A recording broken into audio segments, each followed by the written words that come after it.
Welcome, and boogity boogity. This race channel is underway. Welcome to Stuck in the Catch Fence. We are so glad you joined us. As you can tell, there's three of us this time. My man Joe Spillman, my friend now, and then down at the bottom, the long-awaited return of the one and only Steve Risley. Steve, how are you doing this wonderful day? I'm doing great. It's good to be back on the air with you guys. I appreciate your guys' tolerance and patience with me, but I'm ready to go. Let's talk some racing, baby.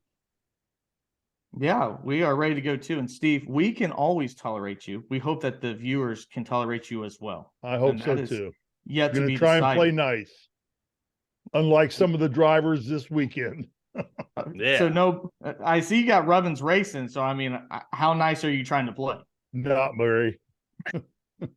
We expect nothing less. But I do want to say before we get started, if you could please like and subscribe to the channel, we would always appreciate that.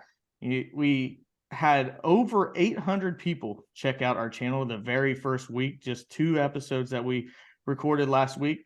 Joe and I talked a little bit off air. We would be surprised if we hit over 25 people to check us out, and you guys blew us away. And, you know, we had a great show to start it off, kind of let you know who we are. And then, well, Joe, we had some pretty good picks for the race, the Clash. Yeah. And, you know, we're just getting started. And now we got Steve bringing in to the mix. He's going to be with us as well. You know, we have 3 different types of opinions here, and we are excited to be with you.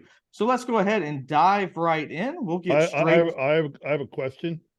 You have a question. All right. Can I if you're not aware, Steve, just real briefly who I am, real quickly?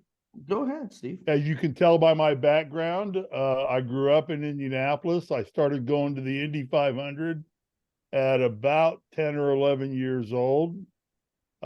Spent my formative years in the original Snake Pit. And probably didn't see a car go around the track till I was about 13 or 14.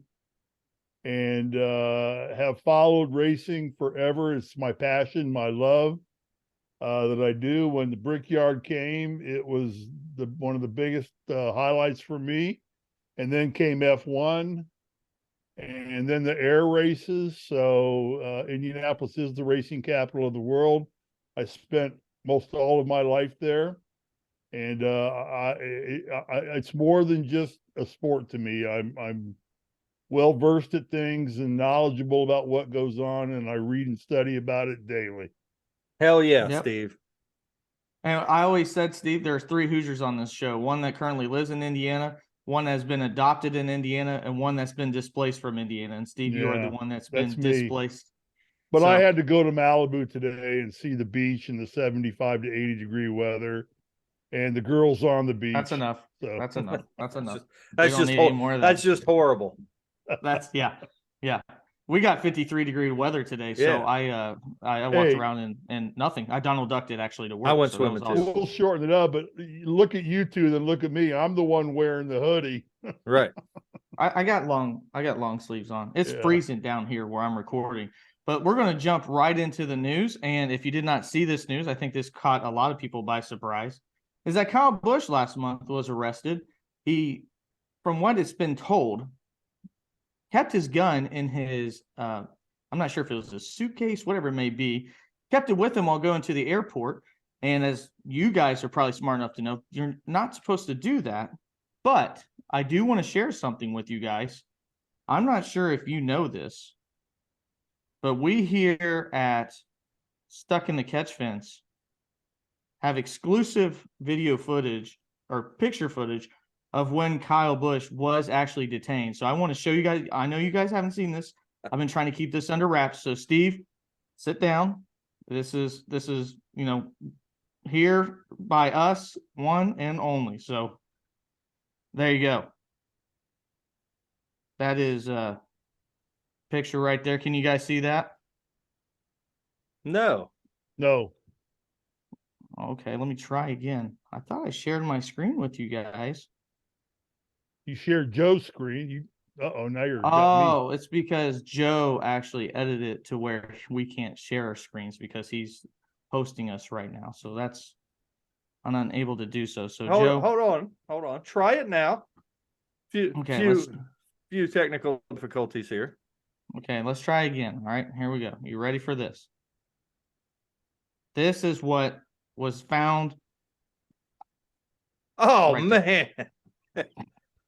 So exclusive footage. Wow. It was worth the wait. I'm sorry. The scariest part of that is it looks like Kyle Busch. It is Kyle Busch. Please stay with us, guys. We'll get into inside, I promise. I just had to share that. And Okay, I'm counting right now. 800, 795, 793, 720. That was pretty good. Our viewership is dropping like a rock. I thought that was pretty good. I enjoyed that. I thought it was great. It made me laugh. Yeah. So, I mean, nothing more to say. Doesn't sound like he's going to have any jail time or anything like that. It sounds like from Kyle Busch's standpoint, it's been resolved. The good, the bad, I don't know the what else Busch. you can say. That was 8 out of 10, Joe. That was perfect. Thank you. So we'll move on from that. If anything else comes out of it, we'll bring it up. Obviously, with it being my I think driver. it's a done deal. I tell my son who likes to go to Mexico, and I'm just like, dude, it's a different country. Just Literally. know that. That it is, Steve, literally. Yeah, literally it is. That's why we brought him on the show, boys and girls. That right there. No, you can never overstate the obvious. Just call me Mr. Obvious. Another piece of news, Connor Daly looks like he will be attempting to qualify for the Daytona 500. He will be going with Floyd Mayweather's The Money Team. And another big name trying to qualify for the Daytona 500 next week will be Travis Pastrana. That's a little bit of older news, but he will be making his way with 2311 Racing. So not a lot of news. Not really expecting too much. Next week is when the news will all hit. So whenever we do our show next week, yeah, we'll have plenty to give you. I saw Travis Pastrana is going to run the 41 truck too in the Craftsman truck race. Okay, so yeah, he'll have a full weekend. He's going to get a full weekend out there. Yeah. So that's going to do it for our news. And now we will Ron, go I on. got a question for you, if I may ask one. Go ahead. What is the love affair with Travis Pastrana? I mean, this guy is, having accomplished pretty much nothing in NASCAR. I think he won one truck race at one point, didn't he? But that seems to be, of all the drivers out there that are quality in NASCAR or Cup experienced drivers, why spend the money to bring him back? Well, I think spend the money for Connor Daly. Yeah, I mean, he's not even a good IndyCar driver. Steve. I think that's about getting a different demographic, or a different selection of people to come and maybe enjoy NASCAR. Because Travis Pastrana has a whole lot of fans, in when it comes to two-wheel racing, off-road racing, rally racing. So he's going to bring those fans in for the races that he races to see what he can do. So. That's what that's about. That's about bringing in people to watch the race. So are you trying to politely say it's like bringing in the real Hill Jacks? Yes. Bringing in a Nitro Circus, I guess. Right. More or less. Okay. But now let's talk about what happened over the weekend, and that was the Clash, the exhibition race that took place in Steve's backyard. It was a 15-mile drive, but a 3.5-hour commute. So Steve was unable to make it on time. I know that you were trying, Steve, and an Uber costs about $14,000 just to get to that 15-minute area, but you did the best you can. Yeah, no, we did. The problem here is in California, they don't make parking spots big enough for my Ford or my Ram 1500. We just lost a Ford sponsorship on that one. That was tough. Yeah, that's right. We gained a Ram sponsorship. I don't know. I don't think they sponsor people. Not NASCAR, they don't. Yeah. But let's go ahead and dive right into the Clash. I think that we can start, Joe, with your opinion on it. What did you think it was? And then lastly, I'll ask you, do you think it should be a points race next year as it's being discussed currently? Well, I think when we got on last week to introduce this show, Ryan, I said I thought it was a great race last year, a good idea last year. And I think that's where it should have stayed, was last year. It's a gimmick race, a lot like Bristol Dirt. Although Bristol Dirt did get better in its second year, I'll say that. I don't think the Clash did. I think we saw exactly what we knew was going to happen in the Clash. There was a lot more passing than what I thought we would see this week. I think there was a little bit more passing than last year. But to answer your question, I absolutely do not think this needs to be a point race. I actually hope that they don't go back there next year. So, Steve, what is your opinion? I got a totally different opinion.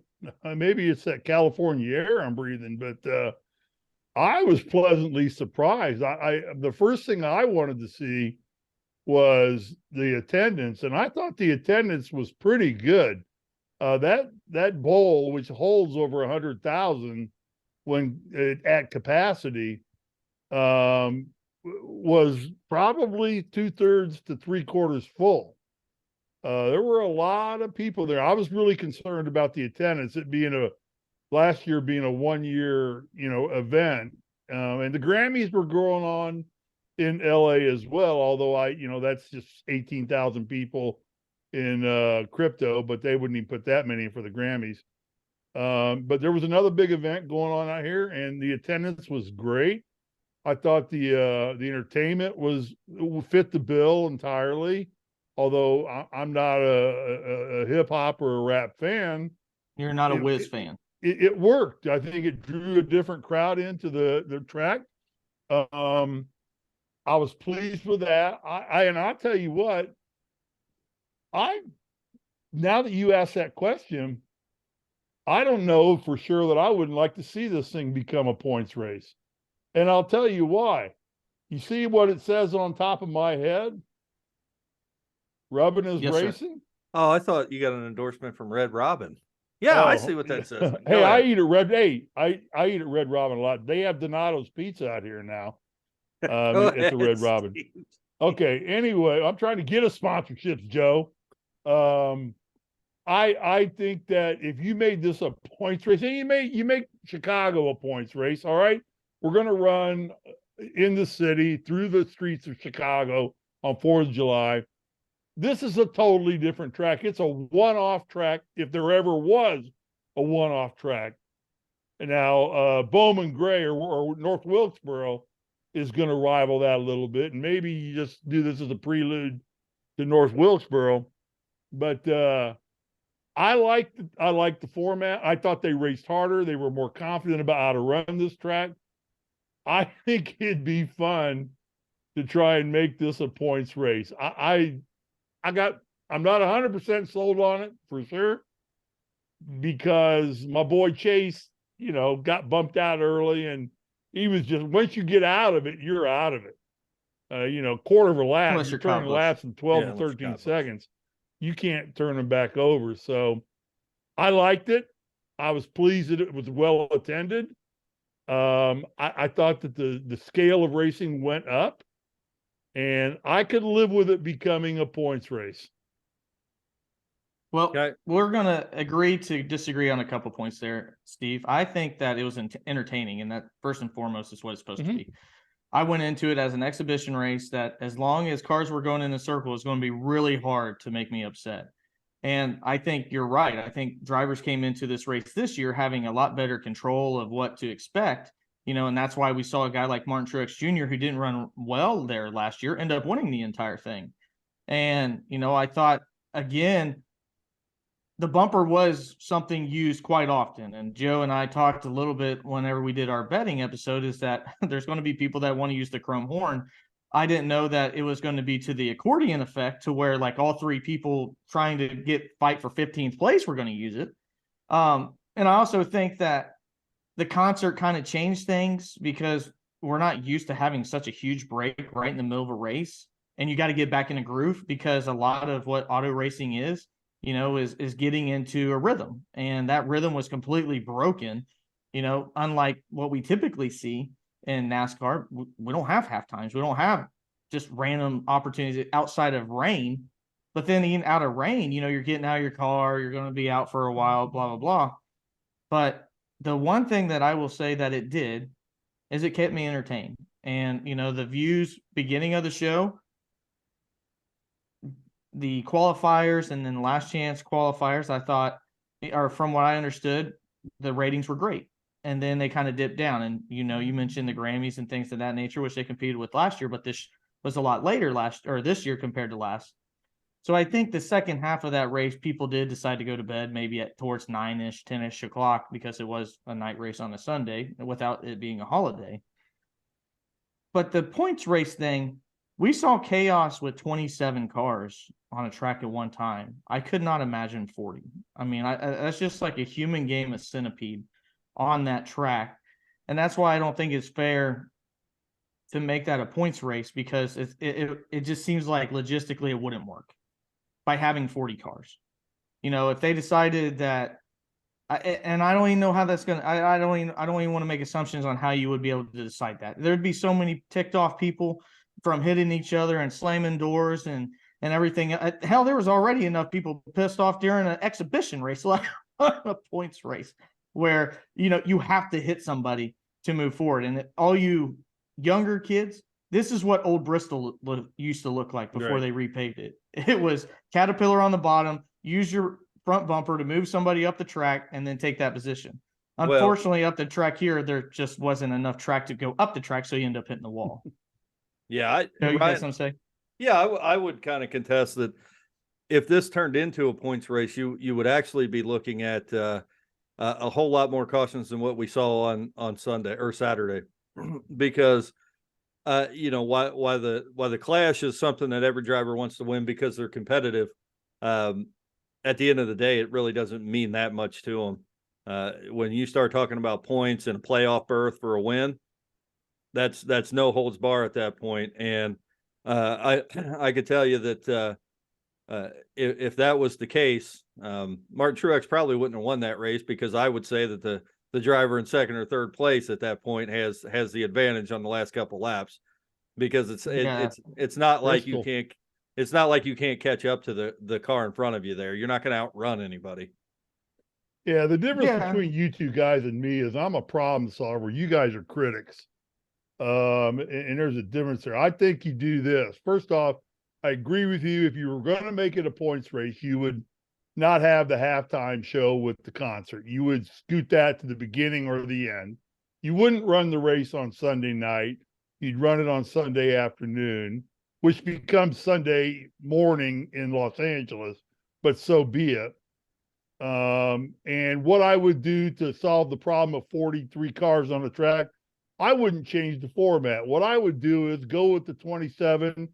You'd have your heats, you have your qualifying races, all like that. And the top 25 go on to the main event. Everybody who misses the top 25 gets arbitrarily 5 points for participating. And then the points start spitting out based on where you finish at 6 or 7 points from 25 points, or how many places you want to put in. So you just would say everybody doesn't qualify for the main event gets an equal amount of points. All right. Now those points may come back and be very valuable at the end of the season, whether you qualify or not. And then when you go to the main event, you dole the sequential points out at that point.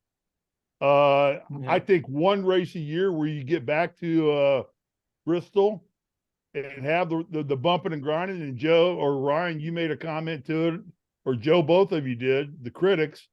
You're right. Martin Truex probably wouldn't have won that race. And, Earnhardt has always said the best place to be at Bristol is second place in the last 5 laps of that race. Every driver has told you that. You never want to be in first place because you're going to get moved up the track. So I think it's got merit. Like I said, I'm only like maybe 60% sold on making it a points race.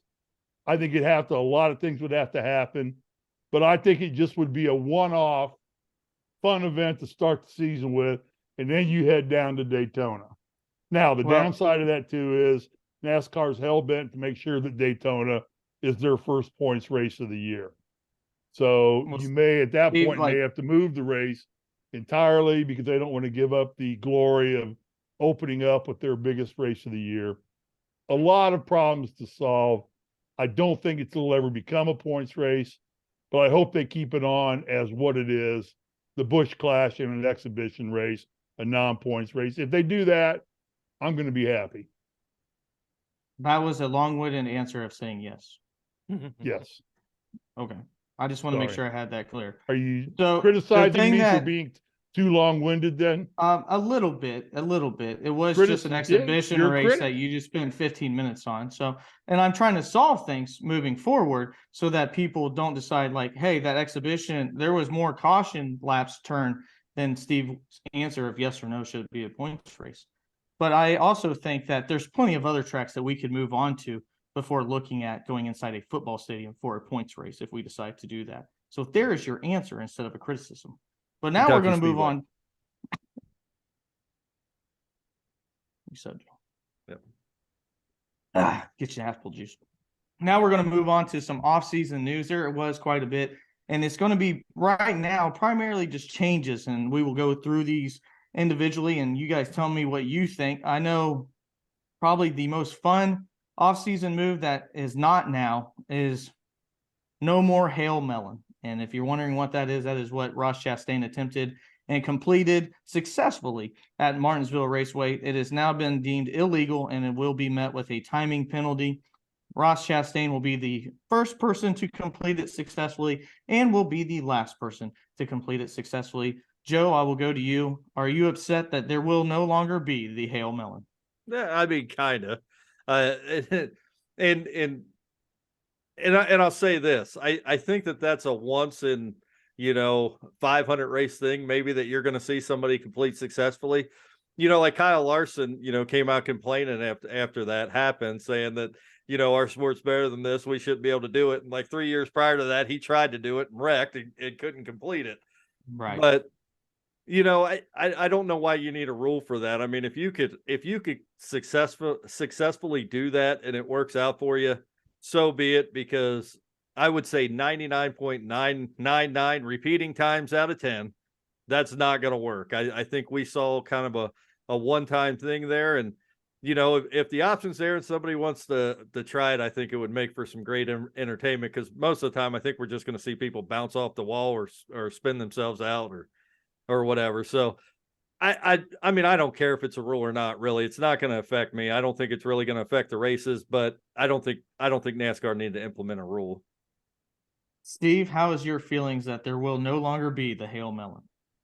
I'm kind of like Joe. I don't really have an opinion on it. I see both sides of the fence. It is a dangerous move, because if you don't execute it correctly, you come back into the track and now you take out a lot of cars. Yeah. However, I don't like the fact that NASCAR likes to dummy things down and use the guise of safety all the time.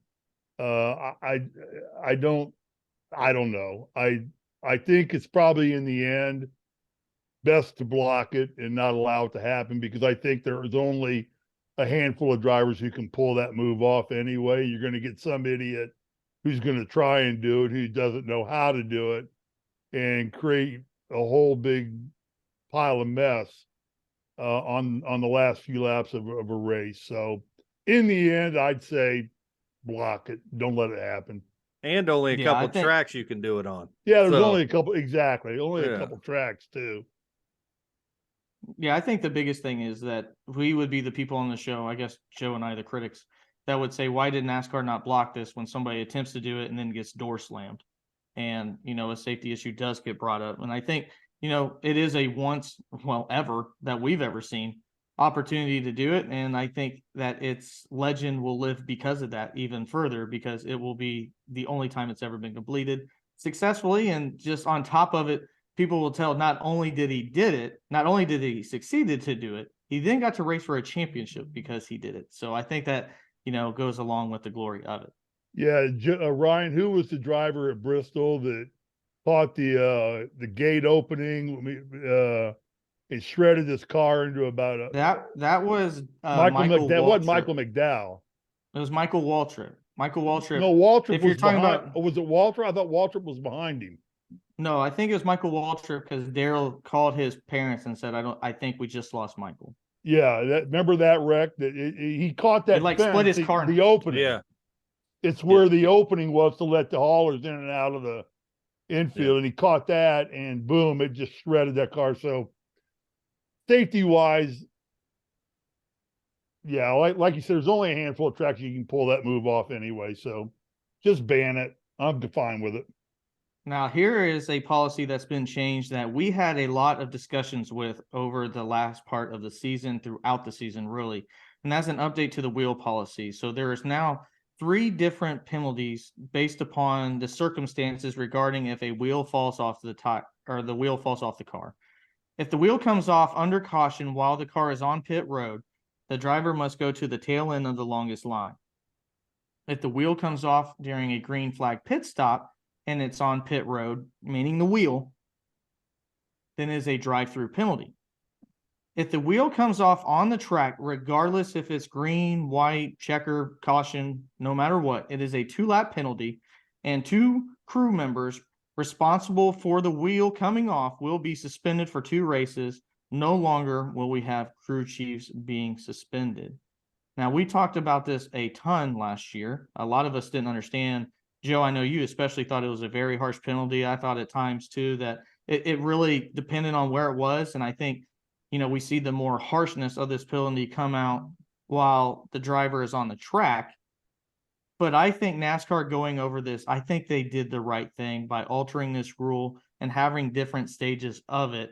And I think that they ultimately got it right. Steve, do you like the new rule, or do you wish it was more like last year, no matter what, it's a 4-race suspension, unless you randomly I make thought up the a rule for penalty Christopher was Bell? way too harsh. I'm not real crazy about the 3 different penalties. I'd say just slap a 1-lap penalty on everybody and send one of your crew members home for the weekend, no matter where the damn wheel falls off. If it falls off under green light, it falls off under yellow light. It's a 1-lap penalty under green, a 1-lap penalty under green. And one of your crew members sits out for a week. And I don't even know the purpose of sitting a crew member out. To me, that's a safety issue. If you take one driver away from your crew, you're cutting manpower somewhere of somebody who does something important to that car during a 13-second pit stop.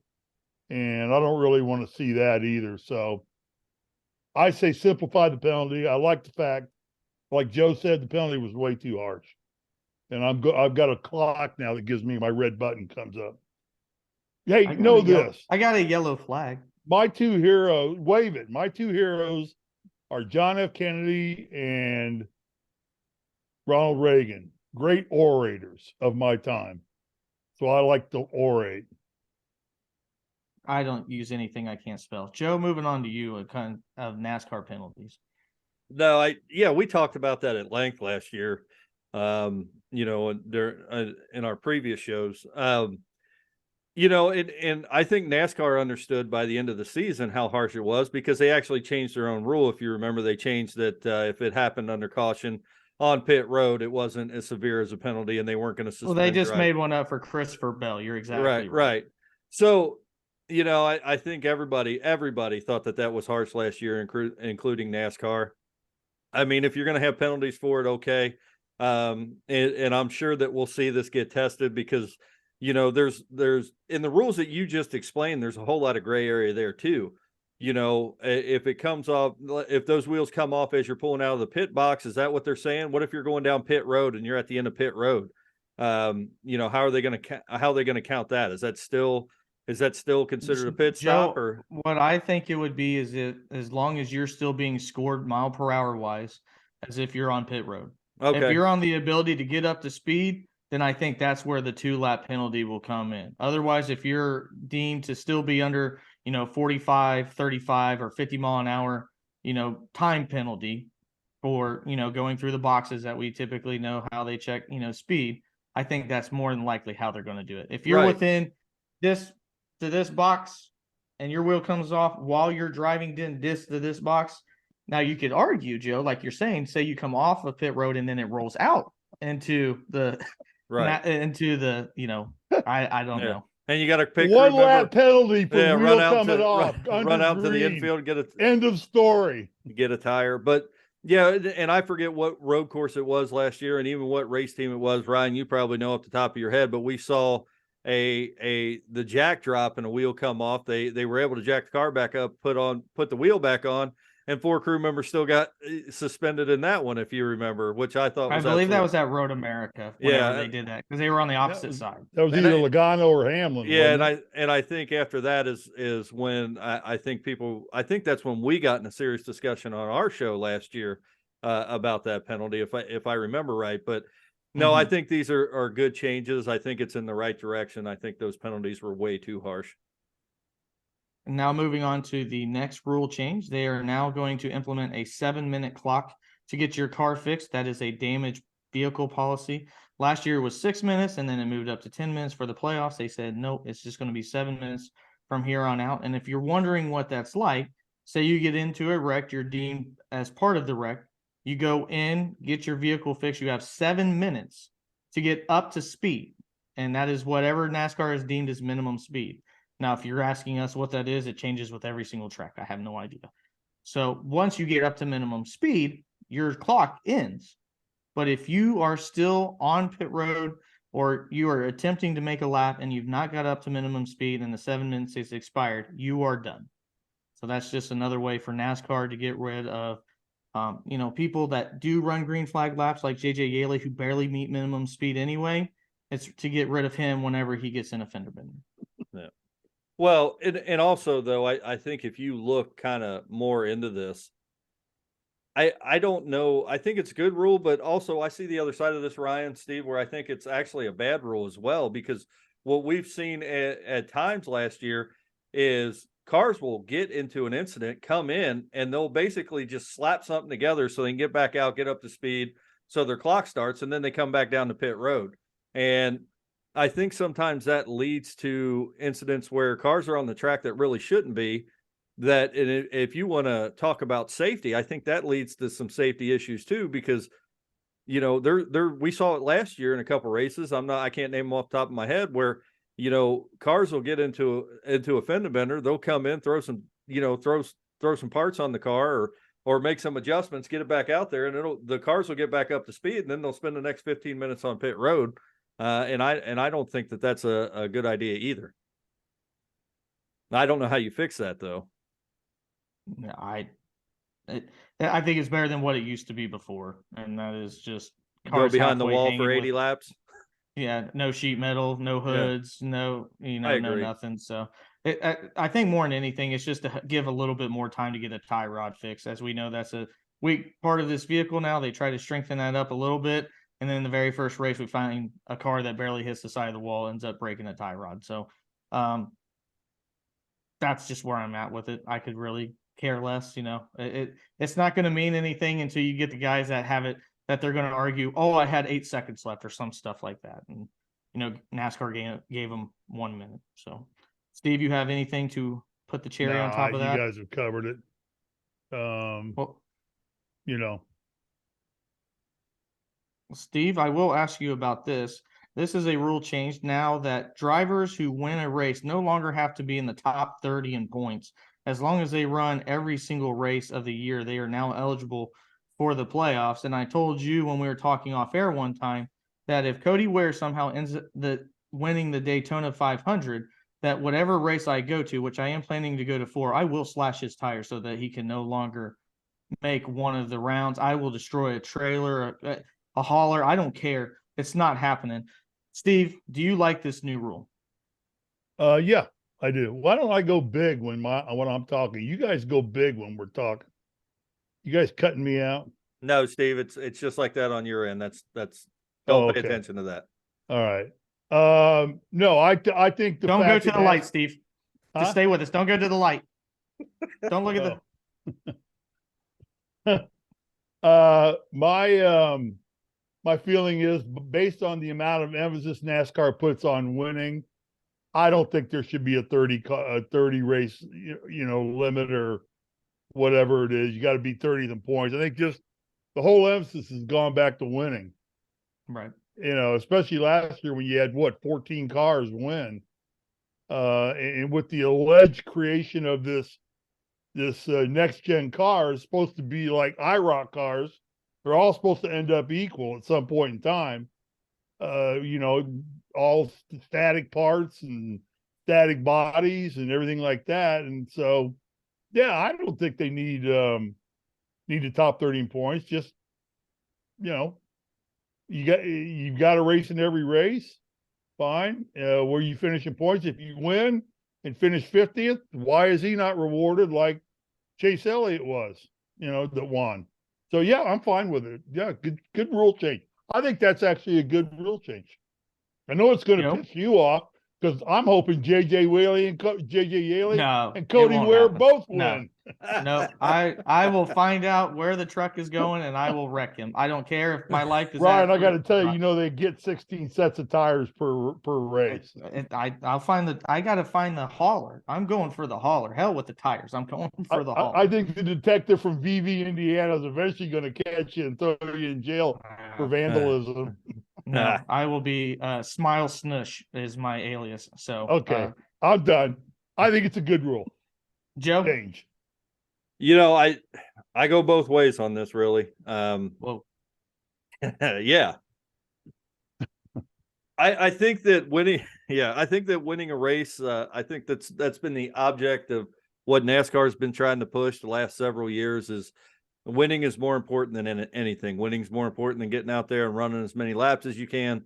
Winning is more important than just finishing a race. If you're running in second position, you have an opportunity to win. You need to try to do that and wreck yourself trying to do it and finish 36th, because the payout of winning a race is so much more than finishing second. And I agree with that mentality. And I think that has really made NASCAR's top circuit, as exciting as it has been, if you've really paid attention to it the last couple of years. On the other hand, I don't think if you're running 35th in points and you sneak in a win, that should necessarily guarantee you a spot in the playoffs if we don't have as many winners as we did last year. So it's hard for me to give you. I think really to be as honest as I can be about this right now, because I really am split. I think we need to revisit this on the last race of the season to see if anybody that's sitting 30th in points or higher has got into the playoffs. And I'll tell you my opinion then, depending on who it is. Well, I don't think there's ever been a driver that's won a race and finished outside the top 30 in points that wasn't hurt. So we've had waivers. Obviously my driver, his first ever championship, he ended up breaking his leg, right, and was unable to compete in these races. And I think that's the only circumstances that we've ever, had that. The last bit of news, actually, there's two more pieces. One, we'll just go ahead and I'll just say it. We don't have any analysis of it because we haven't seen it. They're going to try to put rain tires on small ovals. Whenever those happen, we'll have more emphasis on that. Otherwise, we have no idea how that's going to play out or look at this moment. So I think it will be exciting. As somebody that's going to Martinsville this year, I'm very curious to see how that works out. I also don't pray for rain. So let me ask you a question. Go ahead. You might be asking the same thing I am. So you're at Martinsville just before you go to Phoenix for the championship, and it's drizzling. You want to run those cars in the rain with rain tires when there's that much at stake? It definitely sets up a Formula One style conversation to have. Yeah, we all know what happens when Senna every time balked at running championship races or in the rain. Yeah. He sat out one time. He didn't race. Yeah, I think it was at Suzuka because it was raining too hard. He said, Lotto's looking at him like he's a chicken. And Senna said, I'm not going out in this crap and running. I parked my car. So I don't know. I'm sorry, Joe. It'll definitely be something that we could possibly have NASCAR. Like you said, Steve, that's a great point. What does NASCAR do? I mean, it's a bad idea. Ovals are not meant to be run in the rain. No, we'll find out for sure. We'll find out. My only question is, and we'll know this either way, is when we see NASCAR go to these road courses, right? Everybody puts a windshield wiper on their car because it changes the aero package on their car a little bit, and I don't even think some of those wipers even have the ability to clear rain drizzle off the windshield anyway, as thick as they are. Are we going to see that? Are we going to say, well, there's a possibility, there's a 0.1% possibility it might rain, so we're going to put this giant windshield wiper that's going to direct the air over the top of my roof for downforce. Right. Are they going to be able to do that? I don't know. Well, Yeah, Joe, I had a question for you. Didn't they say these rain tires, Ryan, you too, are just for damp tracks, not wet tracks, not puddles. not puddles. I read it as just damp tracks. Right. And what that might do is, if worked appropriately and tested appropriately, might just speed up the drying time and not have such a long gap as you're sitting and losing audience like crazy because you got a 2.5 hour window to dry the entire, and you don't have to worry about drying pit lane as much. You know, you can just get the groove of the track dry, and everything else is drying itself. And you go out and run. That I could see. Yeah, and I think, Joe, to answer your question, I think that's why they said small ovals, because they're going to do it on tracks that don't necessarily use as much, aerodynamics on top of that. So, last year they made every single team have to use a windshield wiper when most teams, they just decided not to, because there were teams doing that. They were not using their windshield wiper at all, or it wouldn't even work properly. You see a guy on there looking like a dangled fish, and they didn't care. They didn't expect to use it anyway. So, they've changed some rules for that. That's the thing I want to know. Are they going to make everybody put windshield wipers on at the same time? Are they going to make everybody put intermediate tires? Because that's really, if you compare it to F1, it's an immediate tire, not a wet tire, like you mentioned, Steve. Do they do that where everybody has to do it for safety? Hey, we're going to come down. You have to put either intermediates on, but whenever you decide to go back to slicks, that's up to you. That I don't know. So a lot of can of worms to open there. And we most certainly will be covering that whenever that happens. Yes, we will. And the last piece of news, and I think possibly the best piece of news, is that stage cautions are now eliminated from road course races. No longer do crew chiefs have to make the decision. Do they want to get points for the stage, or do they want to try to win the race? Because those were two totally separate issues. Yes. A dominant driver would end up winning the first two stages and then end up finishing the race around 20th. Now you can actually watch a road course race. They will give out the appropriate amount of points, and the best driver more than likely will end up finishing at the top. Steve, I know you probably are ecstatic for that, considering your guy is Chase Elliott, and a lot of time we typically called it goofed up son, chose to go for stage points rather than the win. I'm sure this is a welcome rule change in your playbook. Yeah, I think it's something they should explore using at all tracks, truthfully. Is that you get your stage points even at Daytona or at Indianapolis, wherever or Indianapolis is a road course now, but any track, Bristol or Loudon, New Hampshire, mile and a half, Kansas City. I think it eventually get to doing the same thing at all tracks, but for the road courses, it's a very, very welcome change to me. I think is great. Yeah, I think for my boy Elliott, who tries to go for wins, who wants to go for wins, and they got other guys that are catching him in these losing races because of pit strategy as opposed to racing strategy. Right. Joe, how do you feel? I think we talked about this last year, and you're absolutely right. We saw Chase Elliott, who had a dominating car. Course of America, I think. And wasn't able to win the race when he should have because of stage points in stage racing. I don't think there's any reason for stage racing on a road course at all. I mean, it just doesn't fit into the system of what a road course is. So, I actually like to transition to stage racing when NASCAR did it. I know a lot of purist fans of NASCAR don't like it. I thought it bunched everything back up and made everything a little bit more exciting. There's been situations where drivers that I've liked at the end of stages where you don't want to see that first stage come to an end. But at the end of the day, I think NASCAR recognized that there's really no place for stage racing on a road course. So I think it's a great change, and I'm glad that they did it.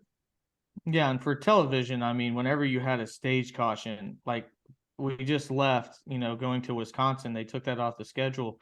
but you're talking one caution would take 10 minutes. I mean, literally 10 minutes to go around a 3-mile course. And you're like, come on, there's got to be a better way than this. Because they're only running 10 green flag laps anyway before coming to the end of the stage. And I think, this is, at least for the viewer of television, it's going to be much, much better, to know, hey, these points are now allotted, but we're going to continue to go racing, and then switch up your strategies when actual yellow flags happen. So, well, guys, that's going to do it for us here on this week's show. Make sure you check us out on every Thursday is whenever we will load our weekly shows. We also plan on doing a show. Steve, I hope you're available, as our next show will be posted later this week, whether it be Friday or Saturday, where we give our final 4 drivers. We will predict those, each of us, and also our regular season bold predictions. So you guys go ahead, think of those, and the next time we come on air, we will just do a show strictly based on those things, where we each give our bold predictions and who we think will be the final 4. Steve, Joe, do you have anything else before we sign off? Oh, I'll I'm going to say, go I'll ahead, just say, Steve. Ryan, I'm a Jedi. I'm always ready. Jeez. Well, and I'll say I think great show. Hey, if you're watching and you enjoyed it, or you want to stay up to date with the NASCAR news, and you don't want to watch the major network programming because they're going to give you the narrative that they want you to hear, like and subscribe to our page, and you'll get a little alert every time we come on. So stay up to date with us, because we're going to try to bring you everything. Ryan? Yeah, and to piggyback off that, Joe, we also have a Patreon, and that's not something we're going to push hard. It's just another way that you can support us. Joe will have that in the description, that you can go there and decide how much you want to contribute. It could be nothing at all. Like Joe said, it's free to subscribe, and we appreciate that. We see that you're, doing that. But if you'd like to commit to our growth, this is a community that we're building from scratch. This is just, like we said, 3 Hoosiers that want to build up a channel, and everything that you do to help us is going to go directly into the show, that we can then turn it around. There's different options on there, whether it be a live chat that we have with you depending upon your level, or even a live stream that we have depending upon your level. So again, we have a Patreon for that, and we'll link that as well. Otherwise, like all good things must come to an end, including Kentucky Speedway. Yeah. The checker flags are out. We will see you next time. This is Stuck in the Catch Fence. Thanks for tuning in.